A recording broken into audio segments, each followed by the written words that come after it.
AMLO y Noroña se confrontan por el acuerdo de Morena para la elección presidencial. En su conferencia en Palacio Nacional, el presidente Andrés Manuel López Obrador contundente abordó los reclamos de Gerardo Fernández Noroña respecto a la distribución de posiciones en el Congreso y el gabinete. López Obrador explicó que el acuerdo para el reparto de dichas posiciones se realizó entre militantes de Morena, no incluyendo a Fernández Noroña en esa decisión. Detalló que estos acuerdos se tomaron en un cónclave en junio del año anterior, donde se propuso una estrategia que luego fue enriquecida por los presentes y adoptada por el Consejo. Al ser cuestionado sobre las pugnas, afirmó que se está cumpliendo con lo acordado, subrayando que aunque respeta y estima a Fernández Noroña, el acuerdo fue con miembros de Morena. Aclaró que aunque hubo un reclamo de no haber sido invitado, la decisión fue que los otros partidos definieran a sus representantes. Destacó que el PT propuso a Noroña y el Verde a Manuel Velasco, y el acuerdo se centraba en los participantes del movimiento de Morena. Finalmente enfatizó que no se trata de polemizar, sino de procurar la unidad y aceptar los acuerdos dentro de un partido democrático, donde las críticas y debates son naturales. Tras lo dicho y aclarado por el presidente AMLO, Gerardo Fernández Noroña lo criticó por el presunto incumplimiento de los acuerdos en la designación de la persona coordinadora de los comités de la Cuarta Transformación.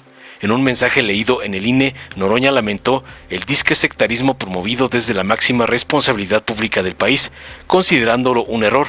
Aseguró, según su punto de vista, que el acuerdo firmado entre Morena, el PT y el Verde no estipulaba designaciones basadas en la militancia en Morena, sino que se definieron las posiciones para cada participante en el proceso interno, a pesar de asegurar que quedó en tercer lugar y creer que le correspondería coordinar la bancada de Morena en el Senado. Afirmó que su planteamiento no se basa en cargos y no romperá la unidad del movimiento. Expresó su apoyo continuo a López Obrador y a la próxima presidenta Claudia Sheinbaum y anunció que no buscará encabezar ninguna comisión en el Senado. Noroña consideró inconcebible que el presidente afirmara que los acuerdos solo aplicaban para Morena, descalificando supuestamente así a los partidos aliados y a su militancia, y sugiriendo que los acuerdos no se cumplen para aquellos fuera de la cúpula de Morena. Finalizó tajante. Veamos enseguida cómo Noroña y AMLO se dan un brutal encontronazo por el acuerdo de Morena para la elección presidencial. Gracias, presidente. Retomando un poco este comentario respecto a los cambios que vienen y que usted decía, quiero destacar que el 7 de septiembre del 2023, en este mismo salón, usted dio a conocer los resultados de la encuesta para la elección de él o la candidata presidencial. Posteriormente, en la noche, en un restaurante aquí en el centro de la Ciudad de México, no vamos a decir nombre porque la publicidad luego es costosa, un restaurante con vista a Palacio Nacional del Templo Mayor. Es muy bueno ese. Ese es bueno, es bueno. Es muy bueno. Pero bueno, usted se llevó a cabo esta reunión en la noche con los y las personas que salieron en la encuesta. Destaco a la doctora Sheinbaum, por supuesto, al licenciado Ebrard, al licenciado Don Augusto, al licenciado Monreal, por parte del partido que usted fundó. Presidente, preguntarle si considera que los acuerdos, los cuales se firmaron en el restaurante, siguen vigentes y a la par, si estos acuerdos usted considera podrán sentar las bases para consolidar la Cuarta Transformación que usted vino encabezando. Gracias. Sí, en esos momentos yo hice una propuesta, se analizó, se enriqueció con planteamientos de todos y luego en ese entonces el presidente del Consejo llevó esa propuesta a una reunión que tuvieron y fue aprobada la propuesta. Y estoy contento porque satisfecho, porque la presidenta electa está cumpliendo con ese mandato del Consejo, del movimiento nuestro, de Morena. Creo que no es, hago un paréntesis, ¿no? Creo que se está cumpliendo con lo acordado. Es que no, lo voy a decir, quiero mucho a Noroña, lo estimo mucho, es un dirigente de primera, nada más que ese acuerdo se hizo con militantes y dirigentes de Morena.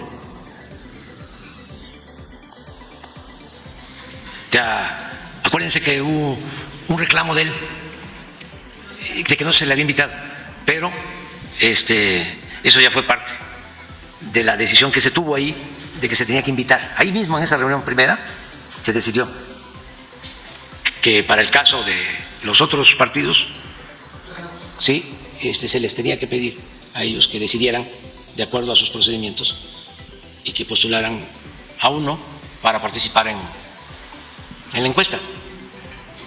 Y para ser más claro, porque pues no voy a andar aquí ocultando cosas, ¿no? Siempre digo lo que pienso y mi pecho no es bodega. El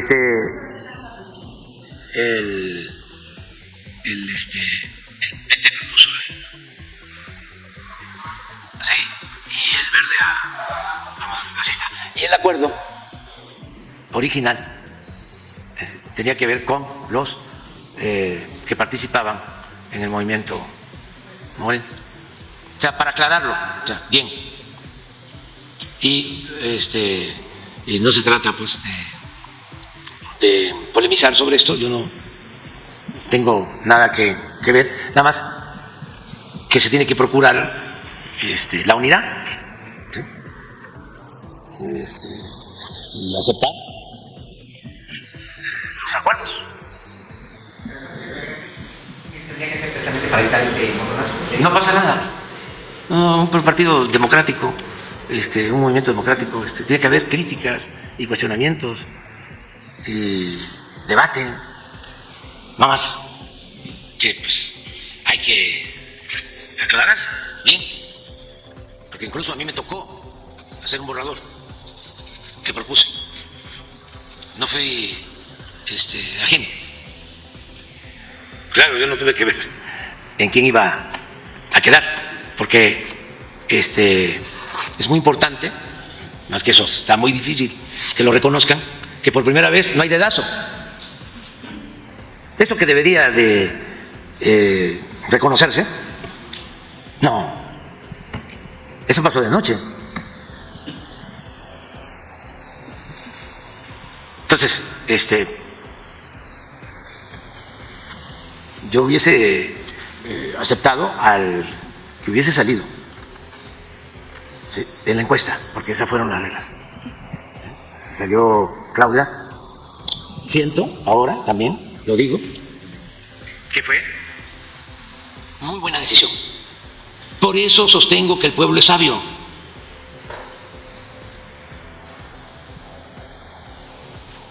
La gente tiene un instinto certero. Y claro,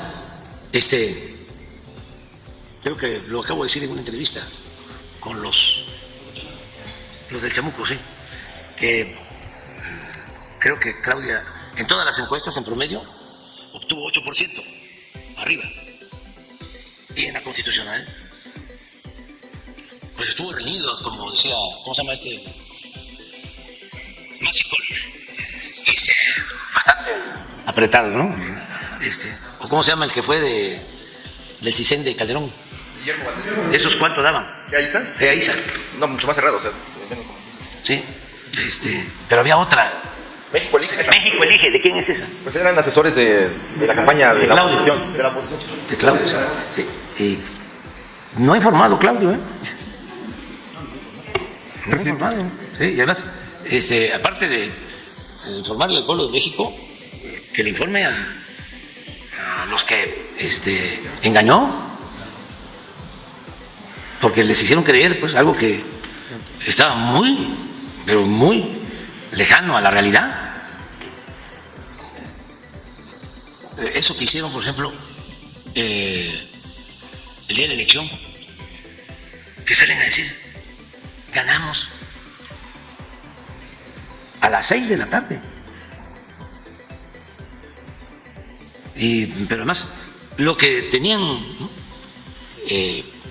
proyectado, ganamos, no, bueno, se fueron más porque dijeron que ganaron la presidencia de la Ciudad de México, Morelos, Yucatán, Veracruz, y riéndose, ¿no? Ya va a pasar el tiempo y esas imágenes, sí, son históricas, ¿sí?, que realmente, o actores, malos actores, o engañados completamente, como Pedro Ferriz, que se fue a dormir y se levantó y pensaba yo que era una pesadilla, pero no. Presidente, nada más. Muy buenos días, compañeras y compañeros de los medios de información. Hoy hay sesión del INE y decidí, tengo que atenderla, y decidí aquí fijar mi posición sobre las declaraciones que ayer hizo el compañero presidente López Obrador, larga vida del compañero presidente López Obrador, sobre el proceso interno que vivimos y la definición de las responsabilidades que a cada compañero o compañero corresponden dependiendo del resultado obtenido.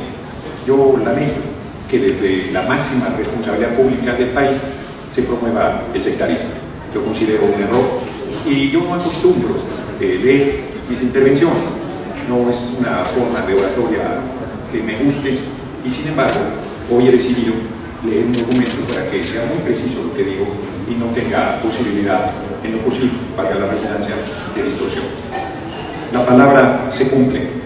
Llega un tiempo en que el silencio es traición. Martin Luther King Jr. Escuché, no sin sorpresa, que el líder de nuestro movimiento, el excepcional compañero presidente López Obrador, que se asumió a sí mismo como garante de la unidad de nuestro movimiento y del cumplimiento de los acuerdos en el proceso interno que determinó la candidatura presidencial de la 4T, se desdecía de su responsabilidad y de su palabra. Entendí lo que hoy el compañero presidente debió de haber sentido el 6 de septiembre de 2006, cuando el Tribunal Electoral del Poder Judicial de la Federación reconoció como presidente electo a quien no había ganado la presidencia de la República, con la enorme diferencia de que los integrantes del Tribunal Electoral en 2006 eran nuestros adversarios, no nuestros compañeros. Es inconcebible que el compañero presidente sostenga que los acuerdos sobre las responsabilidades a asumir, dependiendo del lugar que se obtuviese en el proceso interno, eran solo para los compañeros de Morena. No se da cuenta o no quiere ver que con ello descalifica a los partidos aliados y a su militancia, y que pone por encima del pueblo de México y de nuestro movimiento a la militancia de Morena. Es un despropósito y una incongruencia monumental que en un movimiento que se caracteriza por luchar por la igualdad de los derechos de todas las personas y cuyo lema es por el bien de todos, primero los pobres, pretenda ahora plantear que hay militancias de primera y de segunda clase dentro de nuestro movimiento. ¿Cómo podemos combatir el racismo y el clasismo en nuestra sociedad si hacemos distingo hacia el interior del movimiento fundados en la militancia o la ausencia de esta de los hombres y mujeres libres que participamos en la 4T? Imaginemos por un segundo que yo hubiese ganado la encuesta de la Coordinación Nacional de los Comités de Defensa de la Cuarta Transformación, lo que de facto significaba la candidatura presidencial del movimiento. Me habrían dicho que no podría asumirla porque no soy de Morena. Era un proceso en que se esperaba de antemano que las propuestas del Partido del Trabajo y del Partido Verde fueran simples comparsas. ¿O quiere decir que tenían la seguridad de que los compañeros de Morena quedarían en los primeros 3 lugares? Implica que nunca pensaron en la posibilidad de que la propuesta del Partido del Trabajo o del Partido Verde alcanzara alguno de los 3 primeros lugares en la contienda interna. Porque reviso una y otra vez el documento Acuerdo del Consejo Nacional para que de manera imparcial, democrática, unitaria y transparente se logre profundizar y dar continuidad a la cuarta transformación de la vida pública de México, de la sesión extraordinaria del Consejo Nacional de Morena del 11 de junio del 2023 y la declaración del compañero presidente en la mañanera del 7 de septiembre del 2023. Y en ningún lugar veo que digan que los acuerdos solo aplicarán para los militantes de Morena. Ni siquiera lo encuentro en letras pequeñas y tampoco tengo conocimiento de que exista un anexo que sostenga semejante versión. ¿Quiere decir acaso que nosotros promovemos la igualdad entre todos los mexicanos y mexicanas? Somos un movimiento donde hay compañeros de primera y de segunda. ¿Acaso hay compañeros que somos de primerísima y los de la cúpula que pertenecen a Morena? ¿Quiere decir que cualquiera que no pertenezca a esa cúpula de Morena está impedido de aspirar a alguna responsabilidad importante? O peor aún, ¿quiere decir que los acuerdos firmados no se cumplen? No estamos en un escenario en que las diferencias que estamos discutiendo tengan que ver con cargos. No, de ninguna manera. Lo que estamos discutiendo son los principios, los ideales y los sueños de transformación. Lo que estamos discutiendo es lo que hacemos, nuestra forma de hacer política, nuestros procesos democráticos, nuestros compromisos y su cumplimiento. Todas nuestras acciones son en reflejo de lo que proponemos para forjar a la nación. Dije durante el Consejo Nacional de Morena realizado el 10 de septiembre del 2023, en que se dio el reconocimiento a nuestra virtual compañera presidente Claudia Sheinbaum Pardo como coordinadora nacional de los comités de defensa de la 4T, que yo asumiría la tarea que se me asignara por modesta que esta fuera, y así lo haré.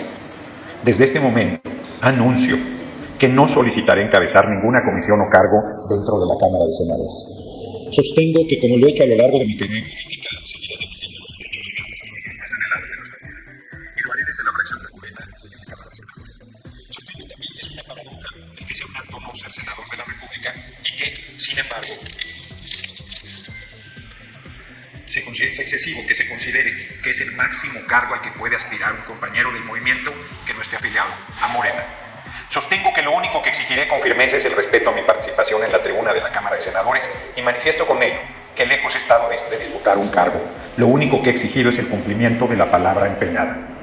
Hoy veo con pesar que aún dentro de nuestro movimiento hay que luchar porque la justicia, el derecho, la razón, los principios, la honestidad, la integridad y la diferencia de opinión se respeten. Tenemos también que dar la lucha interna para que la palabra se cumpla. Hoy observo claramente que se quiere justificar con el espantajo de la no afiliación partidaria a incumplir y no respetar los resultados del proceso interno que determinó nuestra candidatura presidencial. A pesar de todo, esta situación no generará, bajo ninguna circunstancia, el que yo rompa la unidad del movimiento.